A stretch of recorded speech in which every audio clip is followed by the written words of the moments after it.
Bienvenidos a Desglosando Ciencia, el podcast de Clever Movement y el Congreso Paralímpico, en el cual exploramos la actividad física para todos. Compartimos e intercambiamos conocimiento, analizando estudios realizados alrededor del tema, principalmente en personas con alguna discapacidad, para seguir integrándonos por un mundo más amigable. Comencemos. Hola a todos y bienvenidos a Desglosando Ciencia, el nuevo podcast del Congreso Paralímpico producido por Clever Movement.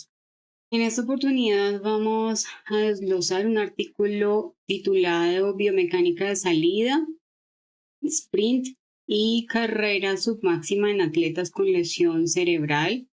Este es una revisión sistemática. Los autores son Brittany Fioreas, Emma Becana, Mark Koenig, Adam Hunter, Tian Tiri, y todos ellos están conectados o vinculados con la Universidad de Queensland en Australia y el Instituto Australiano del Deporte. El DOI que vemos acá en el pie del slide es el enlace en el que ustedes lo pueden encontrar, pero tenemos que tener en cuenta lo siguiente. Vamos a encontrar este artículo en el Journal of Science and Medicine in Sport. Este es un journal que, según Simago, es Q1. Entonces voy a explicar dos cosas. Una, que Simago es aquella plataforma en la que nosotros podemos ir y preguntarle a la plataforma de manera gratuita cuál es el nivel de ese artículo que nosotros estamos tratando, del artículo y del journal que nosotros estamos tratando de revisar. ¿Por qué de las dos cosas? Porque los journals pueden tener varias temáticas. Entonces, cuando eso sucede, a veces una temática tiene mayor nivel que otra. Este artículo en específico no se encuentra de manera libre. No es un journal que ustedes encuentren aquí y que puedan acceder fácilmente. Así que lo primero que tendrán que tener en cuenta es que si lo quieren buscar, van a tener que estar afiliados a alguna de las plataformas como Elsevier, como PubMed, y que ustedes pues tengan la versión paga, sea por sus universidades o por sus instituciones educativas, o que ustedes mismos lo tengan por su propia cuenta. Fue publicado en el 2020 y como es una revisión sistemática, tiene más palabras claves y son supremamente importantes las palabras claves porque fue con las que ellos realizaron la búsqueda. Recordemos que una revisión sistemática se trata de un ejercicio científico académico en el que vamos a buscar diferentes artículos que hayan publicado estudios en los que se hable del mismo tema en todos. Así que las palabras que ellos utilizaron fueron salida de partidor, parálisis cerebral, clasificación, para atletismo, para deporte y lesión cerebral traumática. Entonces, ya cuando vamos a ver qué fue lo que pasó, pues tenemos en cuenta, ¿no? Que fue una revisión sistemática y que pues entonces lo que hicieron fue ir a diferentes bases de datos, que en este caso fueron 5. Al final ellos encontraron 414 estudios y después de un largo análisis y de una depuración de la información, encontraron que solo 8 estudios no tenían compromiso ni tenían posibilidad de sesgo, sus posibilidades de sesgo eran muy bajas.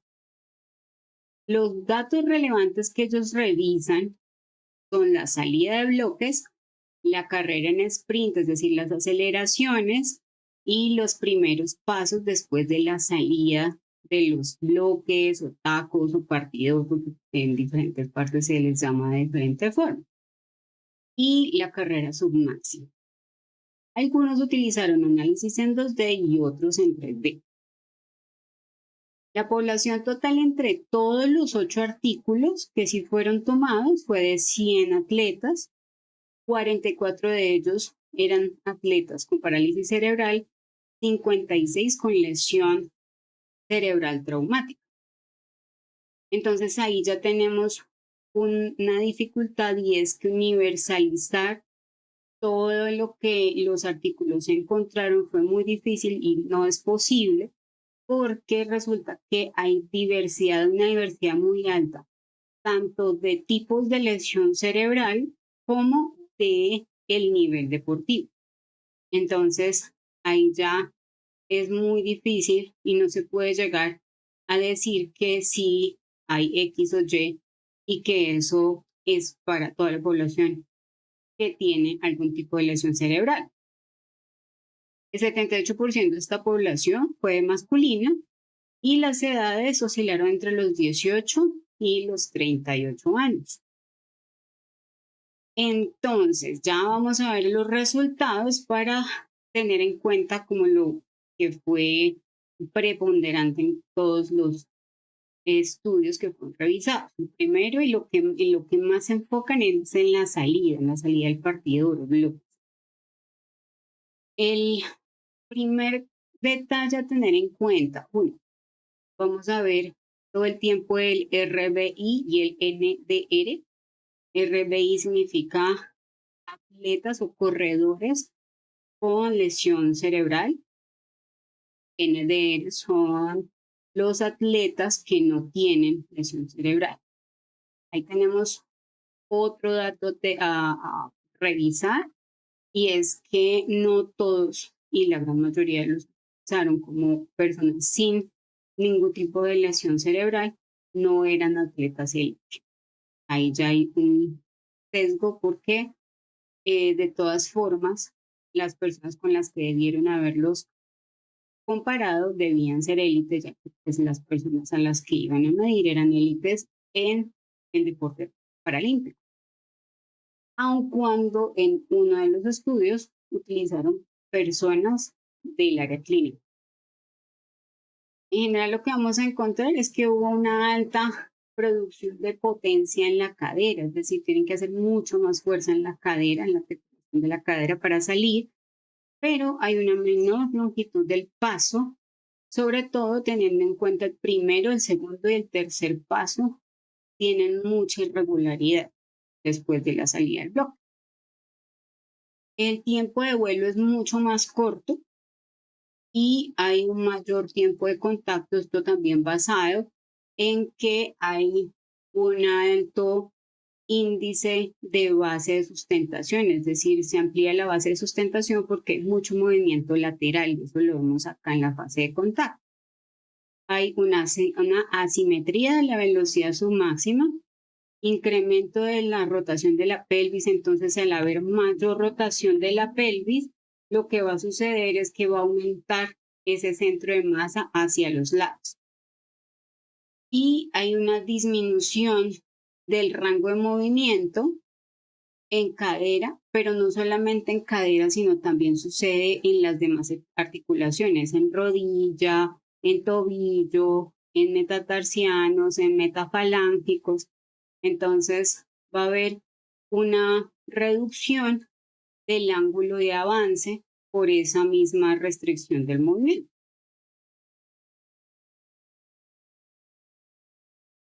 Y que el propósito del estudio era el reportar los hallazgos respecto de las diferencias de las características biomecánicas del movimiento, de la salida, aceleración y la carrera submáxima en los atletas con lesiones cerebrales.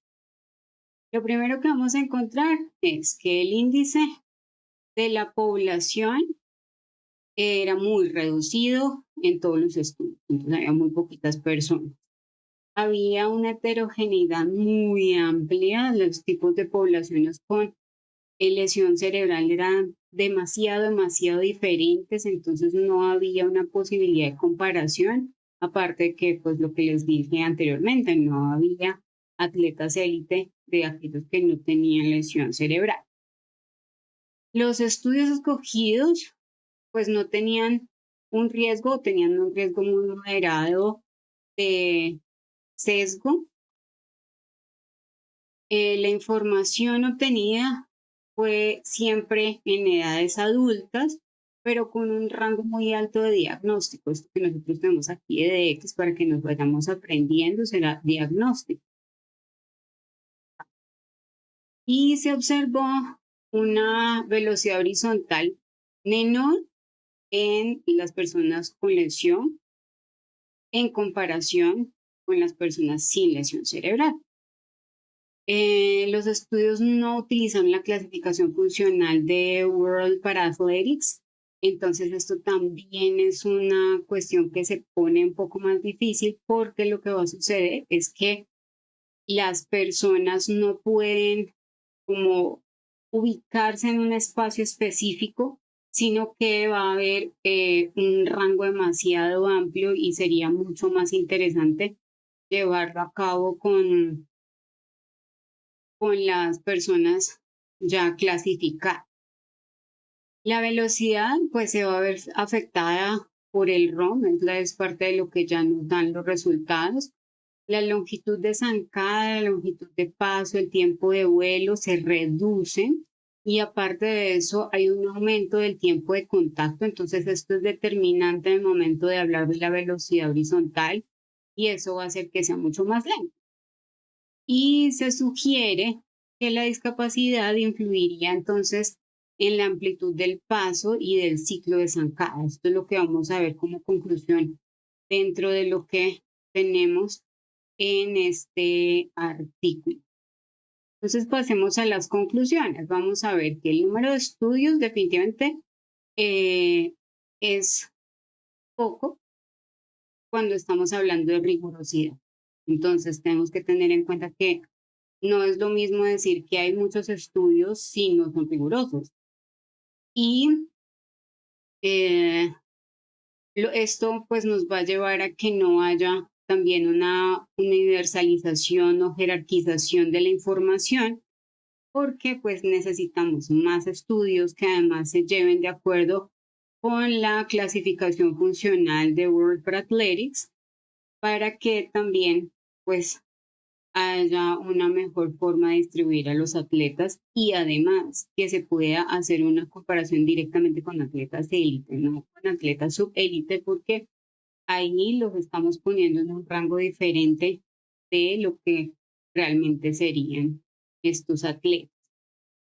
Además, se necesitan nuevas investigaciones con poblaciones agrupadas en una mejor homogeneización y, pues como les acabo de decir, esa comparación con los élites y es importante diferenciar la población deportiva de población clínica o regular, porque puede que ya no estén en clínica, que si se trata de una lesión traumática, ya no van a estar en clínica, pero son personas que no están haciendo ningún tipo de deporte, entonces esas personas deberían estar en otro tipo de investigación. Entonces siempre hacer esa separación de personas que hacen deporte con personas que no hacen deporte.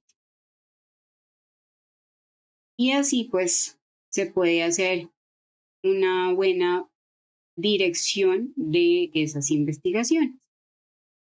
Así que pues la pregunta final de hoy es, ¿cómo consideras que sería el mejor modelo para realizar una investigación en atletas con lesión cerebral para determinar las diferencias biomecánicas de la carrera?